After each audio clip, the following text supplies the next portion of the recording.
നമ്മൾ മഹാരാജമേട്ട് കയറുന്ന വഴിയാണ് ഇതാ കാണുന്നത്. കുറച്ച് കയറുമ്പോൾ തന്നെ ഇവിടെ നിന്നൊരു കിടിലം ഫ്രെയിമാണ് കിട്ടുന്നത്. ആ ഒരു വലിയ മരവും താഴത്തെ ലയങ്ങളും കാര്യങ്ങളൊക്കെ ആ കാണുന്നത് നമ്മുടെ ഇരവങ്കലയാർ ഡാമിൻ്റെയൊക്കെ ഒരു ഭാഗമാണ്.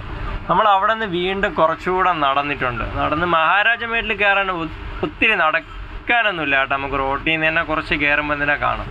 ഇവിടെ നിന്നൊരു അടിപൊളി വ്യൂ ആണ് നമുക്ക് കിട്ടിയത്. നല്ല രീതിയിലുള്ള ക്ലൗഡ് ബെഡും അതുപോലെ കുറച്ച് കഴിഞ്ഞപ്പോൾ നല്ല രീതിയിൽ ആ ഒരു ക്ലൗഡൊക്കെ മാറി വീണ്ടും തെളിഞ്ഞിട്ട് നമുക്ക് ആ തമിഴ്നാട് കോന്നി ഭാഗങ്ങളൊക്കെ ഇവിടെ നിന്ന് അടിപൊളിയായിട്ട് കാണാൻ പറ്റുക കേട്ടോ. ക്ലൗഡ് എന്ന് പറഞ്ഞാൽ ഇപ്പോഴാണ് ഈ മഹാരാജമേട്ട് വന്നപ്പോഴാണ് എന്തുകൊണ്ടാണ് മേഘമല എന്നൊരു പേര് വീഴാൻ കാരണമെന്ന് മനസ്സിലായത്.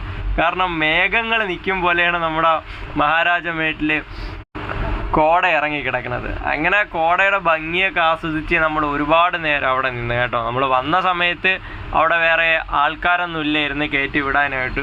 നമ്മൾ തിരിച്ച് ഇറങ്ങിയപ്പോഴാണ് അവരുടെ സെക്യൂരിറ്റിയെ കണ്ടത്. സെക്യൂരിറ്റി പറഞ്ഞത് 9 മണിക്ക് ശേഷമാണ് ഓപ്പണിങ്, അത് കഴിഞ്ഞിട്ടേ കയറി പോകാവുള്ളൂ എന്ന് പറഞ്ഞു. നമ്മൾ പറഞ്ഞു നമുക്കറിയില്ലായിരുന്നു എന്നൊക്കെ പറഞ്ഞ് വേറെ പ്രശ്നങ്ങളൊന്നും ആയില്ല. അപ്പോൾ ഒരാൾക്ക് 30 രൂപയായിരുന്നു നമുക്ക് എൻട്രി ഫീ ആയത്. അങ്ങനെ മഹാരാജമേട്ടിൻ്റെ ഭംഗിയൊക്കെ ആസ്വദിച്ച് നമ്മൾ ഒരുപാട് നേരം അവിടെ നിന്നിട്ടാണ് താഴോട്ട് ഇറങ്ങിയത് കേട്ടോ. താഴോട്ട് ഇറങ്ങുന്ന വഴിയിൽ തന്നെ നമുക്ക് ആനപ്പിണ്ടമൊക്കെ കാണാൻ പറ്റും. അതുകൊണ്ടാണ് ഇവർ രാവിലെ 9:30-ക്ക് ശേഷം ഇത് ഓപ്പൺ ആണെന്ന് പറയണത്.